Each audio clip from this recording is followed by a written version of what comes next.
Selamat siang, kali ini saya sudah bersama dengan Bapak Parlan selaku Kepala Sekolah di SD tempat saya bekerja. Selamat siang Pak. Siang, bagaimana kabarnya hari ini Pak? Alhamdulillah, luar biasa. Sehat. Alhamdulillah. Sebelumnya saya mengucapkan terima kasih karena Bapak sudah berkenan meluangkan waktunya untuk saya untuk berbincang-bincang tentang masalah kepemimpinan yang selama ini Bapak laksanakan. Nah, pada kesempatan kali ini saya akan belajar mengenai pengambilan keputusan berdasarkan nilai-nilai kebajikan sebagai tugas demonstrasi kontekstual calon guru penggerak angkatan 9. Nanti saya akan memberikan beberapa pertanyaan kepada Bapak mengenai pengambilan keputusan sebagai kepala sekolah di SD tempat Bapak bertugas. Begini Bapak, mungkin selama menjadi pimpinan di sekolah, pasti Bapak pernah dihadapkan suatu permasalahan. Mungkin bisa Bapak ceritakan sedikit tentang permasalahannya itu seperti apa, terus kemudian siapa saja mungkin yang terlibat dalam permasalahan tersebut. Iya, terima kasih Mbak Novi. Sebelumnya minta maaf, andai kata nanti saya menjawab kurang pas gitu ya, karena masing-masing pribadi kan mempunyai pemikiran beda-beda. Iya betul Pak. Yang saya alami selama ini, selama di SD Satu Baca ini memang tidak lepas dari masalah. Semua manusia itu pasti ada masalah. Tapi masalah itu mungkin bisa dibedakan masalah biasa atau masalah yang berat, ada masalah kedinasan, mungkin masalah keluarga dan sebagainya. Kita harus bisa mengatasinya dengan kepala dingin. Kita jangan tergesa-gesa mengambil keputusan atau jangan menunda istilahnya. Kita telusuri sebab akibatnya, permasalahannya apa, kita telusuri demi sedikit, dan apabila perlu kita mencari sumber hukum atau yang kira-kira tahu masalah itu. Jadi nanti kita perlu melibatkan beberapa pihak dalam mengambil suatu keputusan tersebut, pasti harus dipertimbangkan dengan matang sekali. Jangan tergesa-gesa dalam mengambil keputusan. Jangan menurut pikiran kita pribadi ya Pak ya. Jadi ini hendaknya untuk kepentingan bersama. Bagus sekali Pak. Lalu bagaimana, mungkin pernah tidak Bapak menghadapi suatu kasus yang dilematis ini Pak ya, sehingga menyebabkan Bapak itu menjadi bingung dalam mengambil keputusan dan harus berpikir lebih dalam lagi tentang pengambilan keputusan tersebut? Ya, sering masalah dilematis itu kan mungkin hal yang kita sulit untuk memecahkan, untuk mengambil keputusan. Itu saya minta bantuan atau minta musyawarah pada pihak yang ketiga, mungkin dari guru senior atau bahkan mungkin dari komite, atau kalau masalahnya itu menyangkut murid ya mungkin dari orang tua juga, dari masyarakat gitu. Ya, jadi melibatkan pihak lain Pak ya, betul. Bisa guru atau mungkin wali murid dan juga komite sekolah. Ya, betul. Yang merupakan mitra sekali Pak ya, mitra dari sekolah dalam melaksanakan tugasnya. Ya, mungkin selama ini Bapak dalam mengidentifikasi kasus-kasus yang merupakan dilema etika atau bujukan moral itu bagaimana Pak? Mengidentifikasinya ya itu kan kasus yang sama-sama benarnya, sama-sama kalau diambil putusan sendiri ya sulit. Ini malah lebih jeli nih, kita harus melibatkan banyak sumber, banyak orang ini. Mungkin dari guru yang kita libatkan, yang kita tanya tidak hanya satu, mungkin bisa hampir semua. Ya tadi seperti juga bisa melibatkan mungkin dari wali murid atau komite, atau mungkin dari tokoh-tokoh masyarakat bisa. Kalau terlalu masalahnya itu terlalu rumit, bisa melibatkan perangkat mungkin desa setempat ya. Iya, perangkat desa setempat ya, untuk dimintai masukan atau pertimbangan. Bagus Pak, jadi Bapak dalam mengambil suatu keputusan selalu melibatkan pihak lain. Pokoknya itu saya mengambil keputusan jangan sampai pikiran saya sendiri. Jangan sepihak gitu Pak ya. Karena belum tentu pikiran saya betul, anggapan saya betul itu, tapi di lain kurang betul. Mungkin kalau permasalahan bujukan moral ini lebih cenderung ke benar dan salah Pak ya. Jadi mungkin ini lebih ke perasaan kita untuk memilih mana yang benar atau mana yang salah. Kalau dilema tadi kan memang benar-benar sama-sama benarnya dan ini sangat sulit mengambil keputusan. Namun Bapak selalu melibatkan pihak lain yang mungkin bisa dimintai pertimbangan tersebut. Dan selanjutnya Pak, selama ini bagaimana Bapak menjalankan dalam pengambilan keputusan di sekolah Bapak, terutama untuk kasus-kasus di mana ada dua kepentingan yang sama-sama benar atau sama-sama mengandung nilai-nilai kebajikan? Yang menjadi pedoman kita adalah aturan.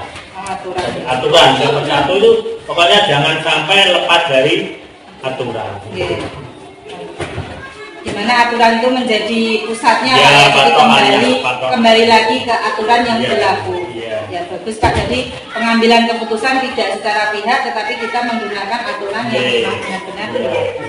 Kemudian langkah-langkah yang mungkin selama ini Bapak laksanakan dalam pengambilan keputusan itu bagaimana? Langkah-langkahnya kita telusuri dulu masalahnya. Masalahnya seperti apa, penyebabnya apa, kronologisnya bagaimana. Jadi jangan tergesa-gesa untuk mengambil keputusan. Ya, jadi pertama kita mengidentifikasi permasalahan tersebut. Betul. Jadi tidak langsung mengambil keputusan, mengidentifikasi terlebih dahulu, kemudian berpikir lebih matang dalam pengambilan keputusan tersebut. Begitu ya Pak. Dan tidak kalah pentingnya begini Mbak. Setiap pribadi kan beda-beda, jadi kita menghadapinya juga lain-lain. Menghadapi masalah terhadap guru satu atau anak satu itu bukan juga lain. Tergantung dengan permasalahannya dengan siapa. Jadi kita juga harus bersikap berbeda begitu ya Pak ya. Ya bagus Pak. Mungkin hal-hal apa saja yang merupakan tantangan bagi Bapak dalam pengambilan suatu keputusan yang mungkin di sini kasus-kasus yang termasuk dilema etika selama Bapak menjadi kepala sekolah? Tantangannya itu namanya orang Jawa sedikit banyak pasti punya rasa apa ya, istilah kasarnya sungkan pekewuh arep dikerasi kuwi wong tuwa, arep ora dikerasi selalu salah dan tidak tidak sesuai dengan apa yang seharusnya kita lakukan begitu. Itu tantangannya yang berat itu, Pak. Ada rasa pekewo atau sungkan dengan mungkin jadi di hati bercampur-campur yo emosi, yo pekewo, yo saya harus berbuat apa, kalau tidak berbuat begini saya tugas gitu, Pak. Jadi ada perasaan satu sebagai pimpinan, tapi satu ada perasaan tidak enak kalau seandainya harus menegur atau memperingatkan gitu ya Pak ya. Makanya yang penting itu sebagai orang yang dituakan itu memang sulit, Pak. Bukan orang tua ya, belum tentu orang tua bisa dituakan kan, belum tentu ya. Mungkin jauh Mbak Novi masih muda tapi bisa dituakan. Nah itulah yang penting yang dituakan itu. Bukan tuanya, bukan umurnya, tapi apa ya? Sikap. Iya, sikap menyikapi suatu permasalahan.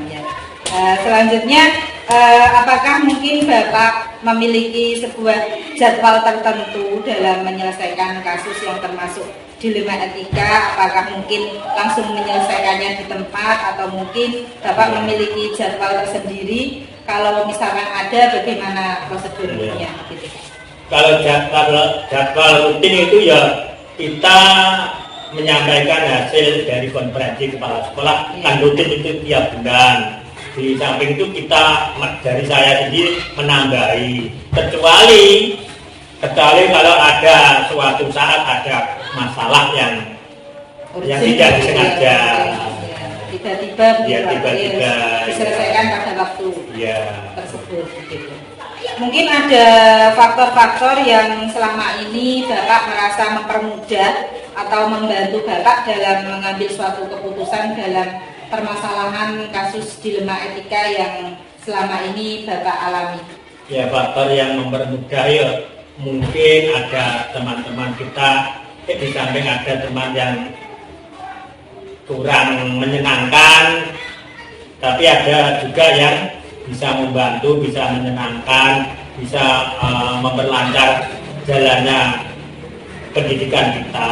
Itu yang bisa menjadikan obat dari masalah tersebut. Jadi ada pihak-pihak yang selalu membantu, termasuk guru atau mungkin komite atau masyarakat sekitar, sehingga memudahkan tugas Bapak sebagai pemimpin di sekolah ini. Dari semua yang telah Bapak sampaikan kepada saya, mungkin ada pembelajaran yang bisa diambil kesimpulannya Pak, bagaimana dalam mengambil suatu keputusan tersebut. Kesimpulannya, kita sebagai orang yang dituakan, pertama kita harus bisa memberi contoh yang baik, contoh dalam hal apapun, dan kita harus bisa bersikap adil terhadap siapapun. Kita harus adil, dan kita dalam mengambil kebijakan jangan ragu-ragu, harus tegas, jangan ragu-ragu, tapi tidak lepas dari aturan tadi. Peraturan yang pertama menjadi patokan adalah peraturan. Jadi kalau bisa saya simpulkan, kita harus tegas, tetap berdasarkan peraturan. Betul. Ya, terima kasih Bapak atas jawaban-jawabannya, sudah sangat membantu memberikan saya belajar tentang kepemimpinan. Terima kasih. Demikian wawancara saya dengan Bapak Parlan SPD selaku Kepala SD Negeri 1 Bancang mengenai pengambilan keputusan berdasarkan nilai-nilai kebajikan. Terima kasih. Wassalamualaikum warahmatullahi wabarakatuh.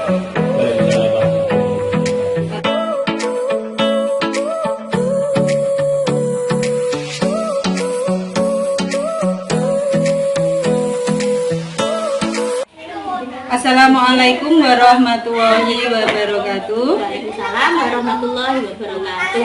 Kali ini saya telah bersama dengan Ibu Tulus Mujiati, SPD SD, selaku Kepala Sekolah SD Negeri Ngandang yang merupakan sekolah Adiliyata, dan Bu Tulus Mujiati ini merupakan guru penggerak angkatan 8.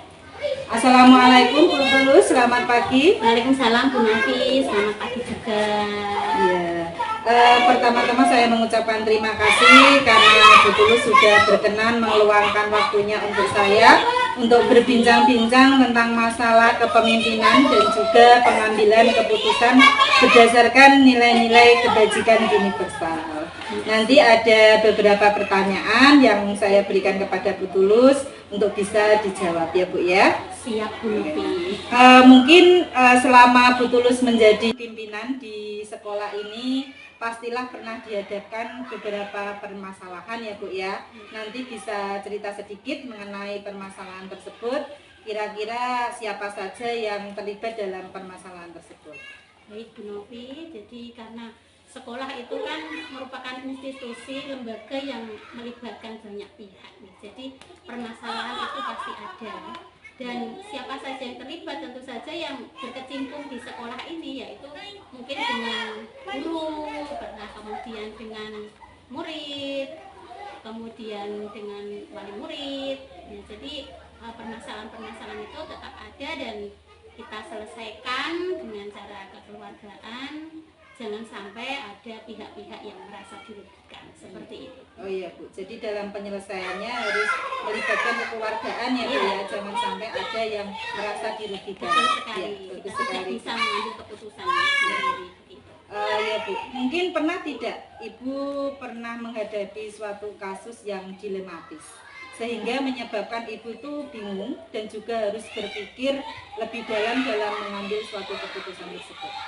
Ya memang kadang ya Bu ya, ada beberapa permasalahan yang di sekolah ini ya, itu ada yang permasalahan itu memang yang satu ya, yang satu benar, yang satu salah, yang satu ini memang kadang sangat membingungkan.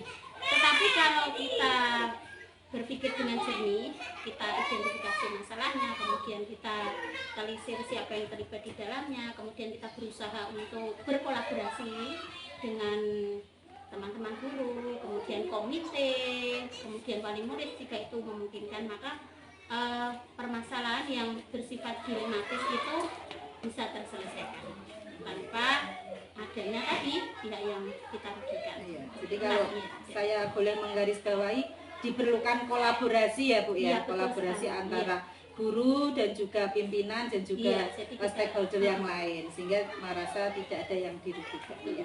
Bagus ya Bu ya. Mungkin selama ini bagaimana Ibu dalam mengidentifikasi kasus-kasus yang merupakan dilema etika atau bujukan moral?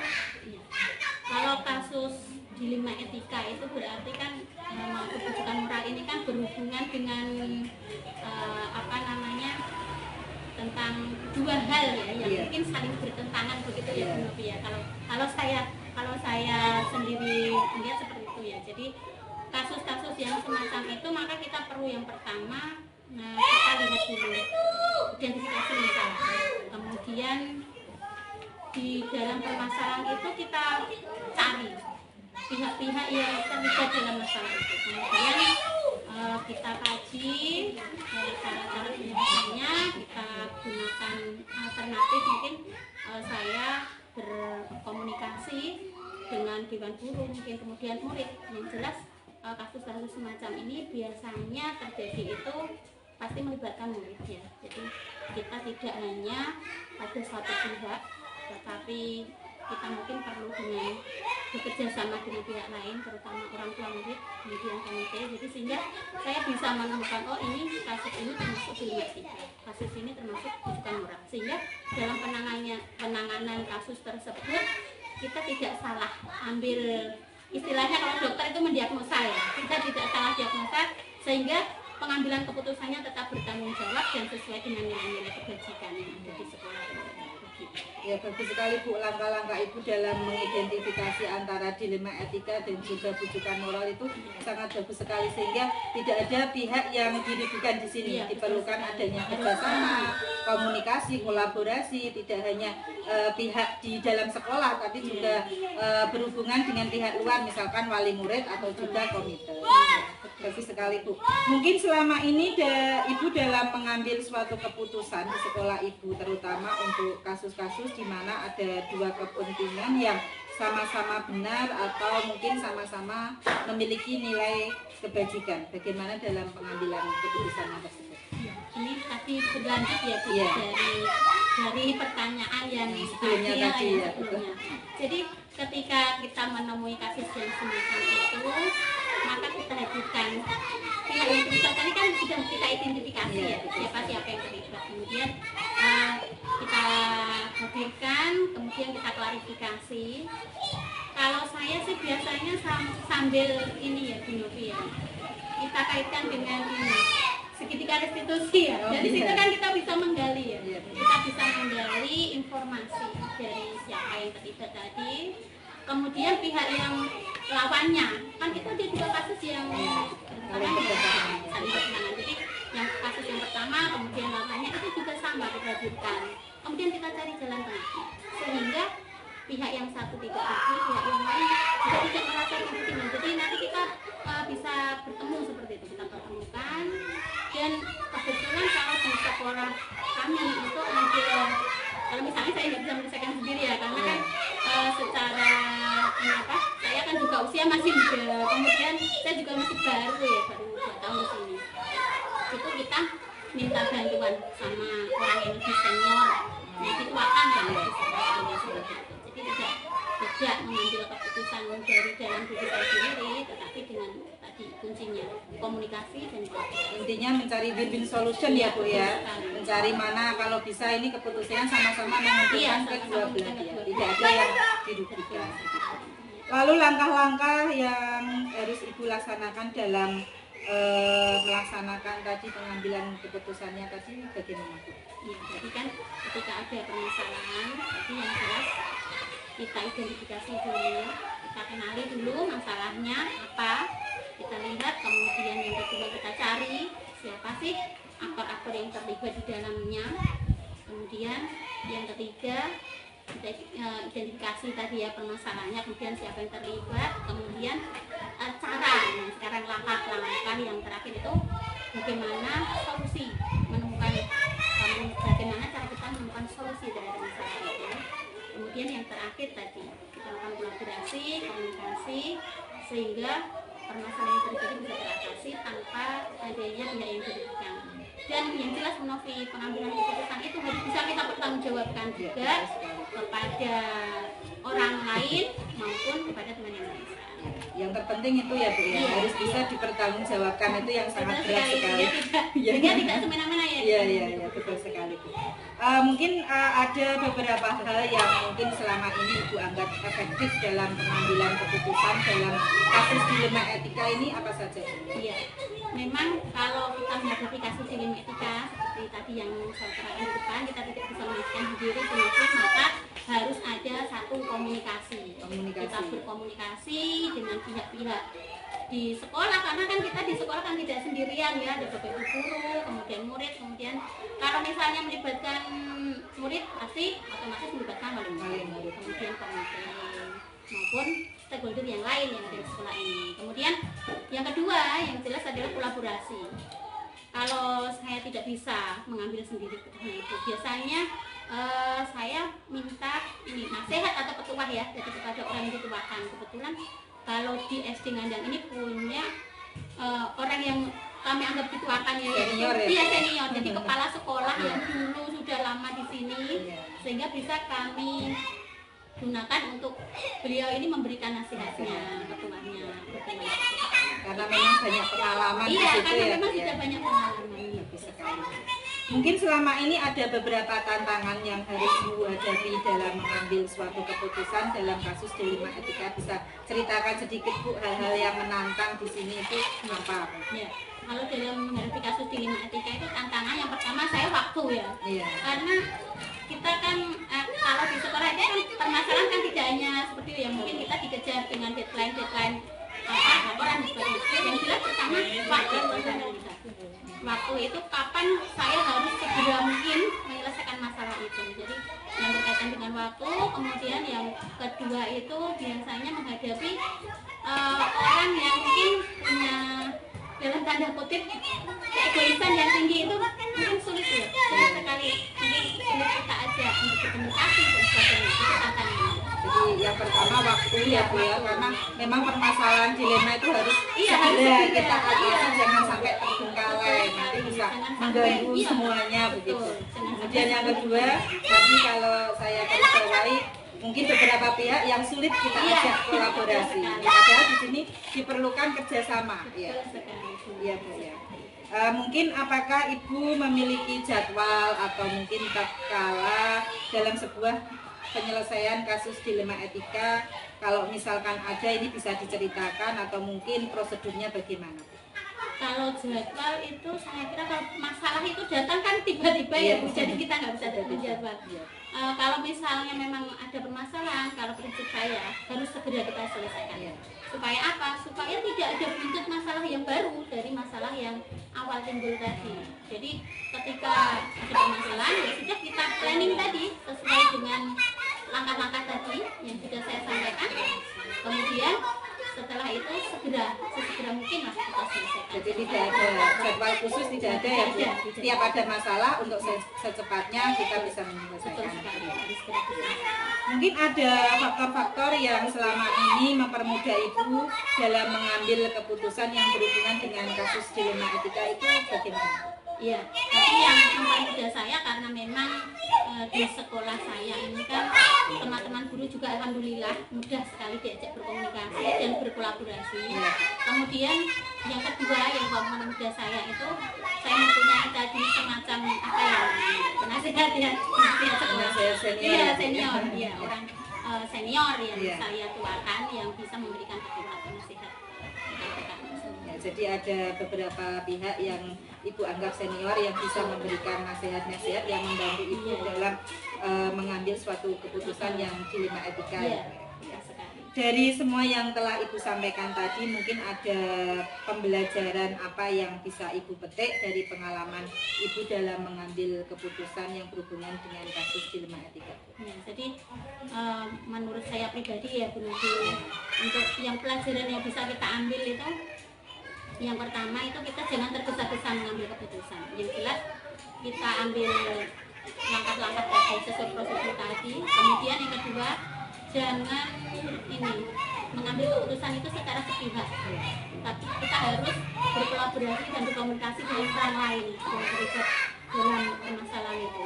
Kemudian yang ketiga, yang jelas keputusan yang kita ambil itu harus dapat kita pertanggungjawabkan, baik itu secara moral kepada orang lain maupun kepada yang jelas kepada yang Maha Esa. Ya, bagus sekali Bu. Jadi ada 3 intinya ya Bu ya, pengambilan keputusan itu. Yang pertama jangan tergesa-gesa, terus kemudian yang kedua jangan sepihak. Jangan sepihak. Ya, yang ketiga yang sangat penting sekali ya Bu ya, harus dapat dipertanggungjawabkan, terutama kepada Tuhan Yang Maha Esa. Terima kasih Bu Tulus tadi sudah menjawab beberapa pertanyaan dari saya, sudah saya repotkan dengan kegiatan, tapi alhamdulillah saya mendapatkan ilmu yang luar biasa dari Bu Tulus tentang kepemimpinan. Ya. Demikian wawancara saya dengan Ibu Tulus Mujiati, Kepala Sekolah SD Negeri Ngandang. Wassalamualaikum warahmatullahi wabarakatuh.